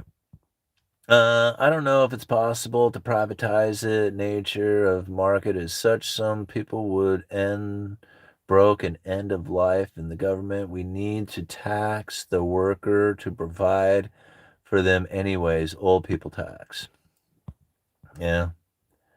Production didn't disappear. It was reorganized to hide labor's role. One literally had a climate-controlled pole barn of 20-plus collector sports exotics, a butler, a gardener, and a chef. Huh. Did I see a super chat up there? I did. Real Blockchain Solutions. Thank you so much for the $20. Hey, Simon, check out the episode with Craig Satoshi Wright on the Proof of Claim podcast. The one with Jack Pitts. It's solid too. I will. Thank you so much for the super chat, man. I very much appreciate the support. We got 200 people who have hit that like button. Thank you so much. We're going to continue on here for a little bit longer. We, the people, failed to keep the republic, and now we have a status quo democracy that ignores the rights and sells privileges. Absolutely. And this is really where it's just like, I don't, like, people ask me all the time, man, how come you're not involved in politics and stuff? And I'm like, I don't want to be involved in something that is not moving towards the direction of, like, preserving constitutional behaviors and conducting themselves in that way, like at least thinking in this fashion. They don't move in that direction. And when you realize that they are not acting in this way because they are simply a corporate America, like everything has to do with saving corporations, making sure the corporations can hire these people, like everything is about, about protecting that part of the way of life of America. It just simply doesn't give any room for any kind of real constitutional republic to exist within that environment. Like, I would love for it to, but I just can't imagine the two coexisting together and forming this. So since I don't get what I want out of government, I'm not sure exactly what it is that I'm asking from my government. Like, I don't like, they don't like, basically it was just like I would ask something from them if they would do it this way, right? Like, it was like, hey, we had this constitution thing, and if you do it that way, then I would be here. But you don't want to do it that way, and then you want me to be here. You see where I'm getting at? And it was just, I mean, I don't want to participate in this, but you're asking me to. And then try to put the guilt trip on me and say, well, if you don't participate in it, then this is the reason why we have a problem. I'm like, hey, the problem is that they're not staying in the confines of this thing. And when I ask for that to happen in order for me to participate, people say no. And what do you want from me? Yeah. All right, 4.99. Flatto dude. I know you're signing off soon. Last second donation. Good night, man. Thank you so much. I really appreciate it, man. Did you send a different one too? You guys, these sometimes these super chats just sneak in there and I just miss them. So I don't, usually All Nighter sends me a message or something if I missed one of them, but I just want to make sure I cover everybody, you know, who's asked a question through super chats. Exactly, All Nighter. We failed ourselves. We were so engrossed in our own lives that we didn't pay attention to the rug being pulled out from under us, obscured by political slogans. Yep. Oregon Measure 114 becomes law in 6 weeks. When does the buying chaos going to start? I don't know. What's Oregon 114? When was that one about? I don't even, I forgot. All right, trust the plan. The country has $39 trillion debt and $4 trade deficit. The debt will never be paid. No. The problem with Trump account MS is that 18 kids get all control of the accounts. Is that 18 kids get all the control of the accounts. Finance doesn't create value, it reallocates claims on labor. I think Social Security needs to be separate from markets. It's entwined. Then, when it fails due to market cycles, it just becomes tax on the workers again to support the old. Yeah, I'm pretty sure about that. Like, I've gotten to the understanding that Social Security is just essentially the old people tax. Right? When I pay Social Security, I would love for it to be there. I don't count on it. I really don't. I'm planning on filing for it as late as possible. Like I'm planning on working all the way through, doing whatever, collecting my rental properties, dividend paying stocks, whatever. I'm just going to do it all as much as I can from now on because I know that if I try to move into any direction, I'll slip, right? And it's not like, I'm worried about anything out there, but I'm going for it in that fashion. If Social Security happens to be there, cool. It's just another one of those awesome things that I'm attempting to do, and I'm not really counting on it in any kind of real sense, right? People say, "Man, you got to pay attention to that stuff. You got to, make it important in your life." And I'm thinking if I make it important, then it ends up hanging over my head, and then they try to control you with it. If they say, "Hey man, we've got this real important thing here," and I'm like, "Hey, that's cool, yeah, yeah, I hope you do give it to me." But you're not gonna dangle it over my head. You're not gonna say vote for me this way or that way, or else we're gonna do these things with that, and I'm gonna be like this over on the other side, going, "Yeah, what is it? What are you doing with that? You gonna give it to me, or you gonna hold it out there and pretend like I'm gonna come chase it around or something?" You know.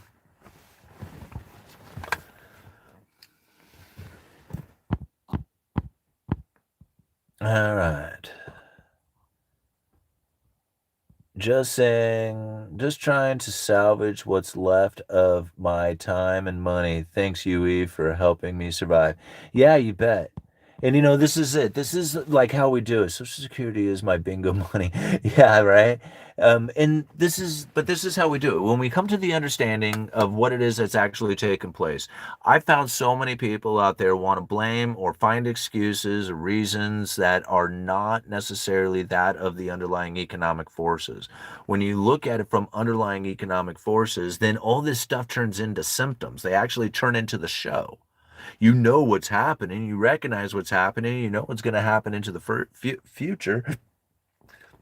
And when you hear these promises being made, you tell yourself it was just like, well, you can go ahead and promise that, Mr. Politician, but if you go and you issue out all that stimulus, you're guaranteeing that there's going to be more separation between the rich and the poor. And in fact, I'm almost guaranteeing you're going to do that. And you haven't even made the suggestion yet because this is the way it operates.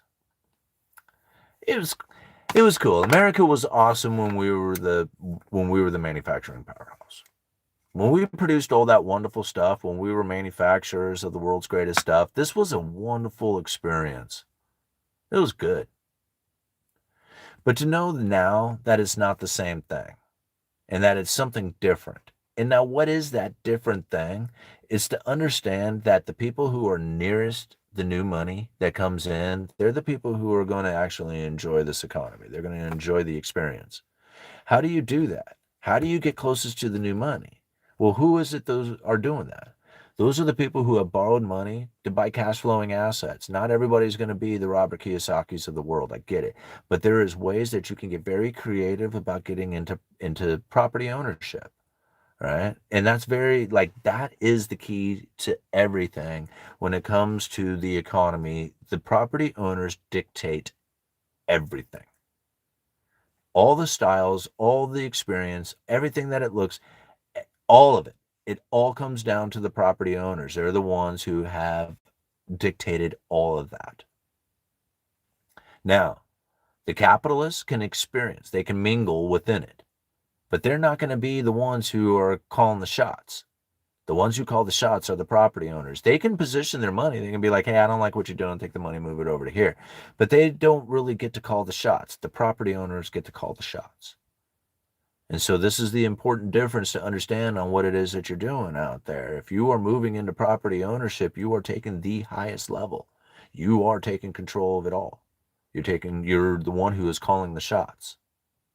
When you take your money and you move it into capital investments, you buy dividend paying stocks or businesses or something of this nature, you're positioning your capital, you're speaking with your words, but you're not necessarily calling the shots. The most you can do is just remove your money from that position. These are the two: property owners, capitalists. That's it. They're a mixture of the two.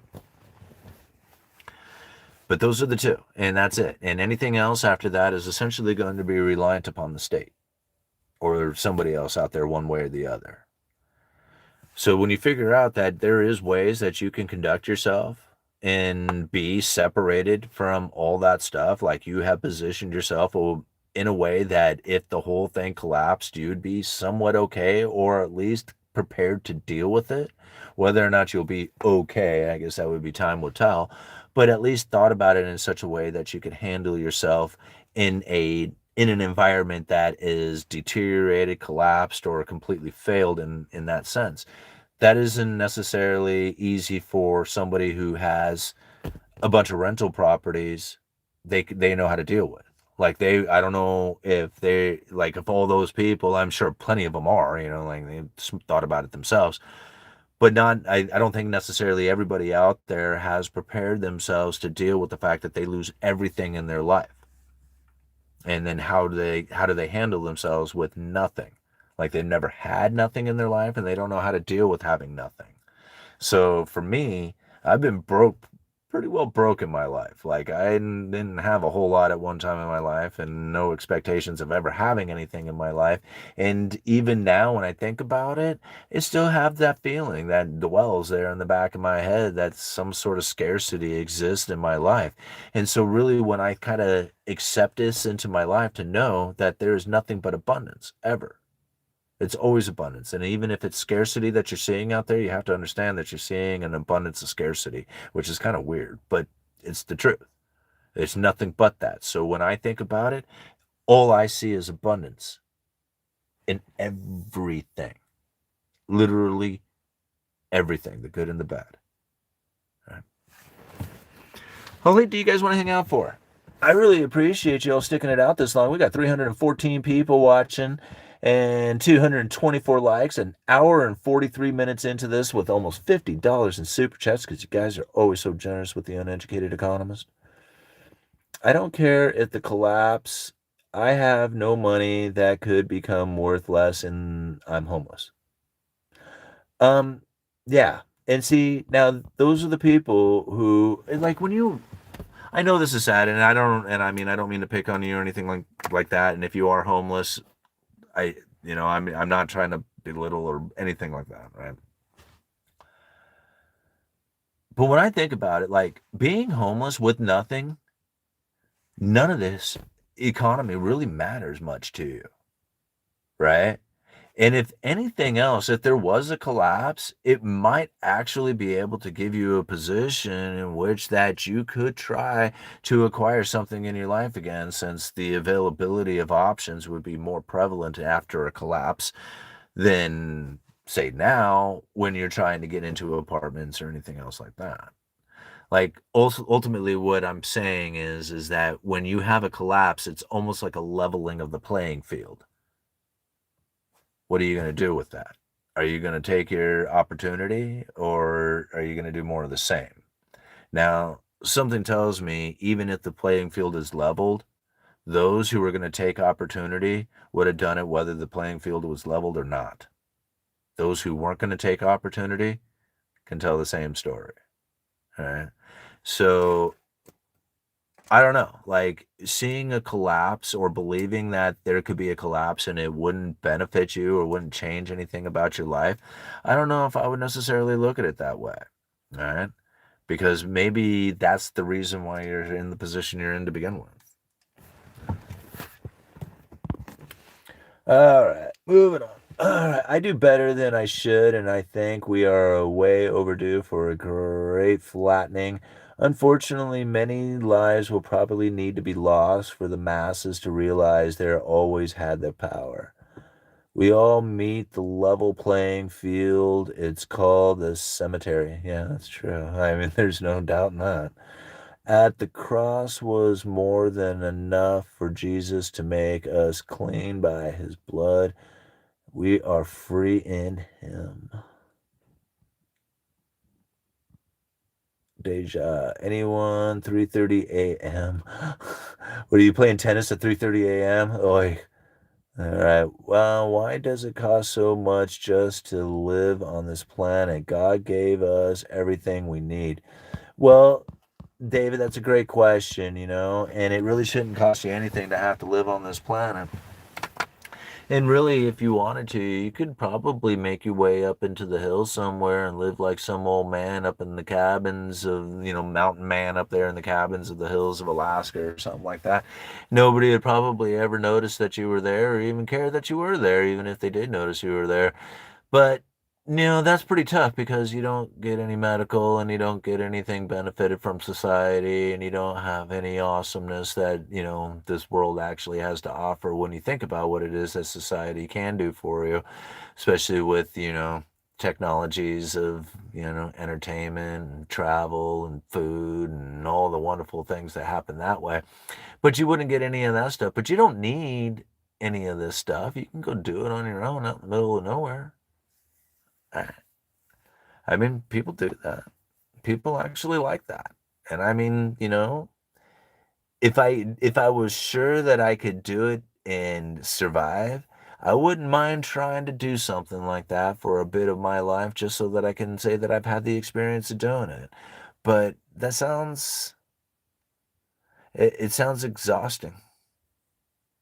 It sounds very tiring and it sounds lonely. Yeah.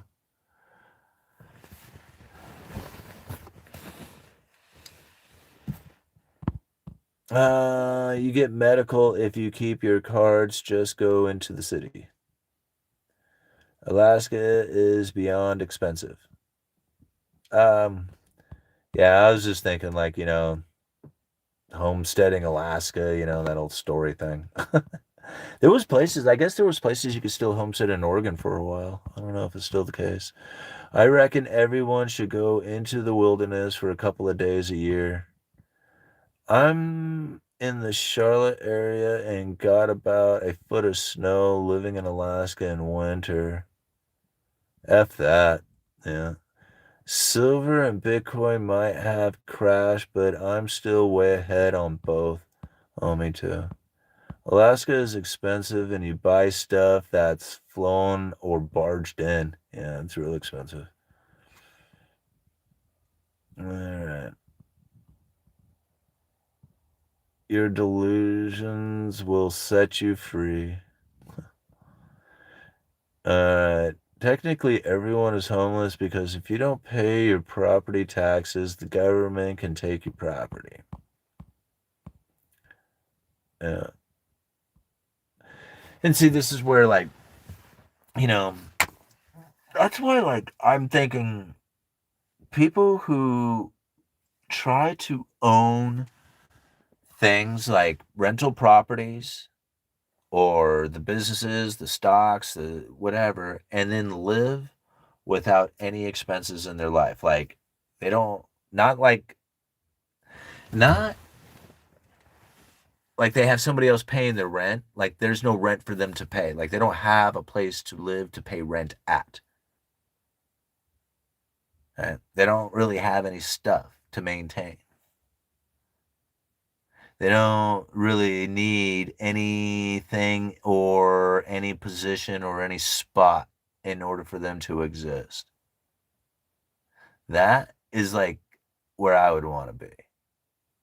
Is to literally have a cash flow of money that's coming in for my existence, but my existence has no cost to its maintenance. No rent, no anything. The only thing it costs for me is just my daily expenses of food and travel, whatever it is I got going on. Like that would be my ultimate goal. Like I don't want anything in my life unless it's part of the money making machine. Isn't that weird? I don't know. Maybe this is me. But like, I am not. I like. I want to get less material possessions out of my life. I don't want more in my life. And I don't know. Maybe it's just just because I see how it is that the luxurious experiences that people are enjoying within their life is causing the separation, and I know how that's occurring. That maybe like that's my protest. It's like this is the only thing that I know that I could do as far as my part. And if everybody took their part, then we wouldn't see the issues that we see. The only thing I can do is my part. And my part is saying, don't buy luxuries. Don't buy into luxurious experiences. If you're going to do it when you're old, right? Let the old people enjoy the luxurious experience. Everybody else, just show up for work every day, live as cheaply as possible, get as much cash flow coming in, and live that way for generations of people. And we might be able to fix this thing. I don't know what else that could possibly be done. And the only thing I can do is my part. Right? I don't know what everybody else is going to do, but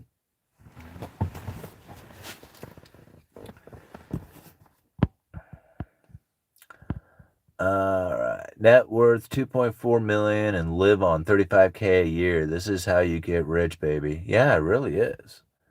Man, I wish I could live on 35K a year. All right. No one is interested in the administrative process. It's how they have everyone on task. No one wants to learn how to give legal notice. They just want to protest and complain and be belligerent. Yeah, absolutely agreed. What is that? Chameleon? Take your Starlink Mini into the wilderness. Keep buying Bitcoins.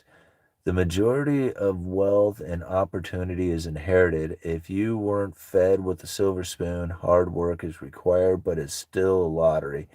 Yeah, but I think your opportunity is still there. And I do agree that a lot of it is inherited. And if you didn't have any like opportunity, then it makes it very difficult. You have to learn it. And if you're 40 years old and broke and in debt and drunk and trying to figure it out, then it's even a longer road. And that's where a lot of us are at. I mean, I know that's for me, even just, I was just thinking about it.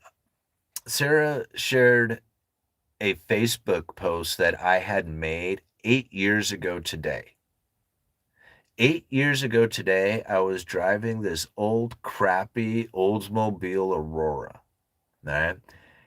The back window had been smashed out because somebody had thrown a Snapple, a drink bottle at it and blew out the back window of it. The vehicle, it was just a junk vehicle. Like, anybody who knows me knows I drive really crappy cars. And so I paid like maybe, I don't know, $600 for the car or something.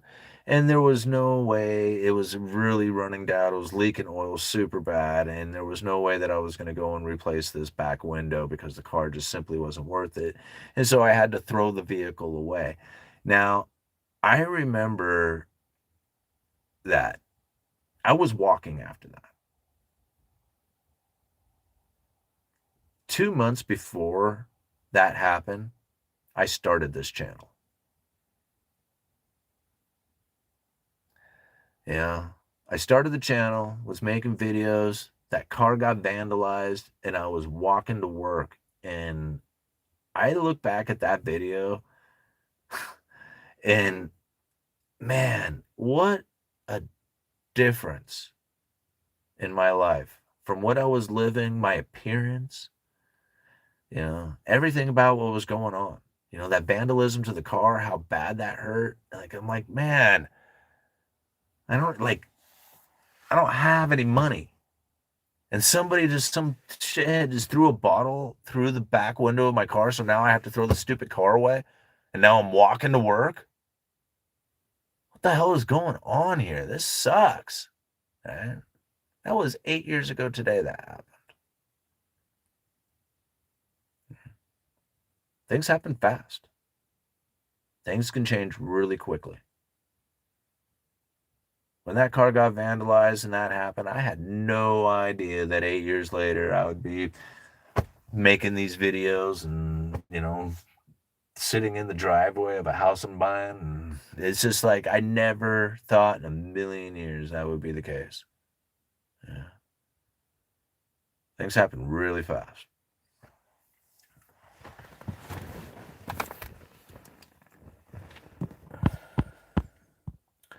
All right. Few people have the wherewithal to manage assets that way. That's why a small percentage of people have them all. Yeah. I knew All Nighter has a dark past. What? All right. What are you guys talking about? All right. I believe power of obtaining what you subconsciously believe, and I believe I never live in Alaska.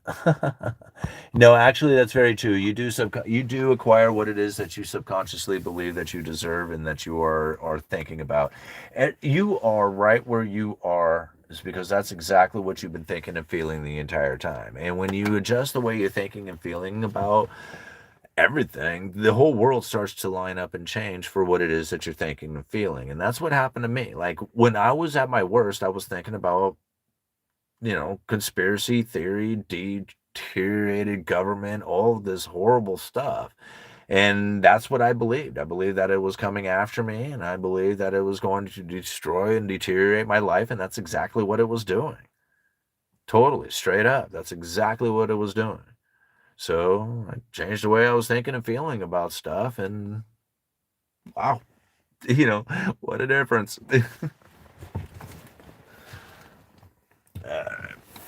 You guys are awesome, but I think I'm going to call it quits here at the 2 hour mark.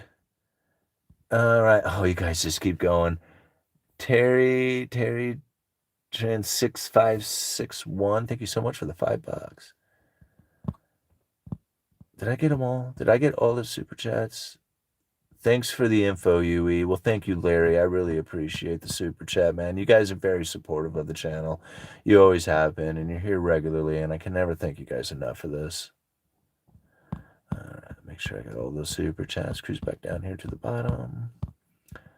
All right. Yes, the past 8 years went by super fast, and it feels like everything went haywire 5 years ago. All right. We need to be happy warriors. 10 more minutes. Have to make goals and stick with them no matter what happens to you. Shit happens to everyone.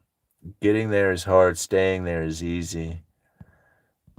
You see what would happen to our economy country if people did focus on basics and shunned luxury given how much of a luxury spending there is. Oh, yeah, it would be. I mean, I just don't see that happening. Oh, what you think about silver prices? Coffee for you. What do you think about silver prices? Thank you very much, Jerry. Well, let's talk about the luxury spending. The thing about luxuries is that you're not going to stop it. People want to enjoy it. I enjoyed driving my dad's new truck around, And I love the idea of going out and getting my own vehicle someday. I mean, I just dreamed about that Camaro for the longest time. But, the closer that we got to the ability to get the Camaro, the less I wanted it, the more I wanted to be able to secure my future, secure something for for my kids' future. And so that became more important to me. Like, I mean, the it seems to be that way for me a lot. Like, I want this particular thing in my life, and when I finally get there, it's like, I don't know if I really want that anymore, It was just like it was real expensive. It seems like I wanted it at the time because I didn't have it. Now that it's there, or the ability for it to be there, you know, it's just not the same anymore. And so for me, like moving into the luxuries is not, it's just not something that I really have a whole lot of desire to do. Not right now. Maybe at some point in my life I will when I'm older. And that's really the people who should be enjoying it, or the people who are older in life enjoying the luxuries and the conveniences and all the wonderfulness of their later years. That's really where it should be spent anyway, in my opinion, not economic wise, just because. But, that's just my opinion. Let's go on to silver prices. What do I think of silver prices? Man, buy low, sell high. Crazy, right? Crazy watching the silver prices move. I did a video a while back, when silver had hit 80, and people had asked me, buying silver at 80, and I said I don't buy anything at their all-time high. I had a lot of people give me hell in the comment section saying, "Oh, dude, your chances of buying 880 again are gone," and next stop is 200 or whatever. Of course, Friday, what did we see? It bounced all over the place and actually dropped below 80 for a short amount of time. And that was something that I wasn't necessarily suspecting was going to happen, but it didn't surprise me when it occurred because, really, when you think about how volatile silver is and how dramatic of a move that has been made, it is incredibly expensive right now, considering what it was just a few months ago, right? Now, $80, is that really expensive comparatively to where it should be? Now, what should silver be? That is a very, very good question. Like, who could possibly answer this as far as the fundamentals, the price discoveries of it inside of the market, how much demand for it, where is it, what is it, how much is it? It's just a big, huge question. But this is my thoughts on it. You have silver pulled out of the ground to gold at a 10-to-1 ratio. Well, that would put silver somewhere around $500 an ounce, right? Just comparatively to gold. I mean, $400 or $500 an ounce. So that's not unreasonable just for the gold, the silver to gold ratio and being extracted out of the ground. All right. So 500, 400, that seems like a lot. Definitely higher than 80. Seems reasonable to me just off of that silver to gold ratio. But then you take it a little bit deeper because really most gold is extracted and stored. Like it goes into vaults and it gets accounted for. Silver, on the other hand, it gets extracted, and a good 50% of that ends up going into industrial use, never to be seen again. So when we think about this 10-to-1 gold ratio, it's really more like 5-to-1, right? For investment quality anyway, and that's what gold's doing. So if silver was to be comparable to gold, and you have gold at $5,000 an ounce, well, then that should put silver at somewhere around $1,000 an ounce. So even at $80, $1,000 an ounce is really pretty high comparatively. Like, are we at the all-time highs or forever highs, or is this Are we peaking out? When you consider what it is that silver can go to, I don't think $80 is really that expensive. It's expensive to what it was a few months ago, but not to what it probably should be, which is at least 400 or 500, if not 1,000. Right? But manipulation games within the markets and all that other stuff, it's hard to stop that. Oh gosh, I'm getting tired, guys. I'm starting to slur my words, and it's kind of cold out here. Oh, excuse me. All right, thanks. I think $100 per ounce is reasonable. I think $100 an ounce is very reasonable, right? I mean, I think that's an incredibly reasonable price. Is it like up there? Absolutely, it's way up there. I mean, that's exciting, but it's very reasonable $500, I think, is still even reasonable comparatively to what it is that's pulled out of the ground and what gold is. $1,000, I think, is realistic. I mean, are we going to see $1,000 silver? Wow. I mean, if we did, holy moly. But the idea of actually getting to $1,000, considering the manipulation game and everything that's going on, that might be a little difficult. If the manipulation game comes to an end and you have people who are very much jumping into the speculative market of it and it starts driving the price up, well, you could see silver surpass gold. I mean, people dump how many thousands of dollars into Beanie Babies. So when it goes into that kind of madness, yeah, you could see it just surpass it, go right past gold. Be weird, but it could happen. I mean, anything could happen. Here's the thing, though. I don't know how many people caught that. What was the video? God, who put that out? Silver Dragon. I forget who put out the video. Gosh, I am so sorry. It's late right now, and not being able to pull that YouTuber's name out right now is really embarrassing. Anyway, he put out a really great video with actually the coin dealer. I think is local here. I've never been there, but I think it was the local dealer up here, and I think in Hillsborough area.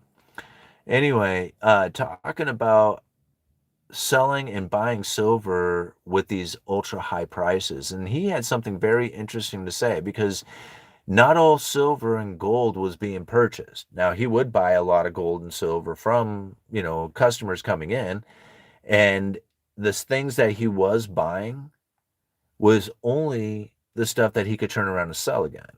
Now, there was a time he would buy stuff and then take it to refiners or talked about other gold dealers who would take the silver and gold to the refineries and then sell it to them. But the refineries are like, hey, man, we're not buying anything from anybody right now. Nothing. Right. And so a lot of the coin dealers who are dependent upon that, right, they buy this metal off of these people. Well, they need to go and pay their bills, so they run it up to the refiners, sell it to the refiners, and make their little bit of money in between, right? They do their premium trade. But this coin dealer is saying, well, the refiners aren't taking anything. So now all of a sudden, all this metal that people have, like, even like these odd pieces, like I have myself some like 2 ounce, I think, wildlife commemorative coins or something. These pieces are not necessarily popular to the consumer, to the buyer out there. So the coin dealer who is looking at these odd pieces and saying, well, I don't have a refiner to sell it to, I don't want to buy it. But if you have silver eagles or you got silver maple leafs or you got something that is very much on the demand of the buyer out there, well, I'll buy those things from you. Well, uh-oh, right? I mean, here it is. All this silver is like being used to protect me, and I can't find an outlet for it if it's not the most premium of coins. See, people said all the time, oh, don't buy silver eagles, don't buy any of those things. And I said to myself, no, you're going to want stuff that's easily liquidated, easily liquidable. And if you have a hard time selling constitutional metal because the refiner doesn't want it and the coin dealer is saying, hey, man, not a lot of people are buying that stuff, I will take gold, silver eagles off of you or take the silver eagles off of you. But everything else you're going to have to keep until the price comes down and the refiners start buying again. Uh-oh. All right. That was a weird position to be in for a lot of people who maybe held very odd, pieces of silver that they were hoping to unload during the emergency times, only to find that here these odd, kind of questionable times take place and they can't find an outlet. That's a big deal. That's a big deal. See, again, I think it's very important to understand what it is that you do have, who it is that you can do business with. You know? Just because it's silver doesn't mean that it's going to sell easily. Who is it that you're going to look for the buyer? I'm tired, guys. I think it's time for bed. It's late. We discussed the collapse. The Federal Reserve and the dollar are going to be permanent fixtures inside of this economy. There's nothing we can do to stop it. Hey, Theory, thank you again for the $5. All right. Thank you for the stream, Simon. Remember, labor still powers the economy even when unseen. Yeah, I think it's becoming a little less. I mean, I do agree that labor does drive the economy. Somebody needs to flip the burgers and drive the trucks and load the 2x4s and do all that other stuff. But we're not the important part of the consuming. And that's the scariest part of it because the people who are in charge, they're looking at the consumer. They're the ones who participate in the economy. The economy is consumer driven. And if the working class individual is not the consumer anymore, who is? The top 10 and 20% of household incomes. All right. You guys are awesome. I'm going to go uneducated economist. You let me know.